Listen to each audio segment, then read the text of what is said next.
సంక్రాంతి అనంతరం రైతు భరోసా. కాళేశ్వరం నీరు సముద్రంలో కలుస్తుంది.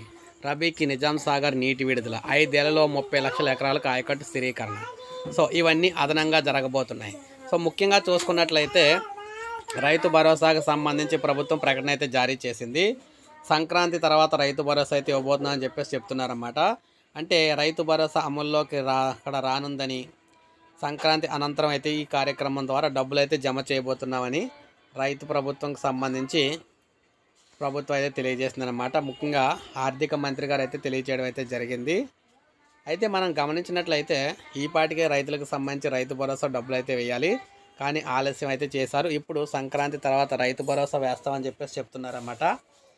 సో ఇది మనకి ప్రజెంట్ తెలంగాణ వ్యాప్తంగా ఎదురు చూస్తున్న రైతులందరికీ కూడా ఇది ఒక శుభ పరిణామం అని చెప్పుకోవచ్చు.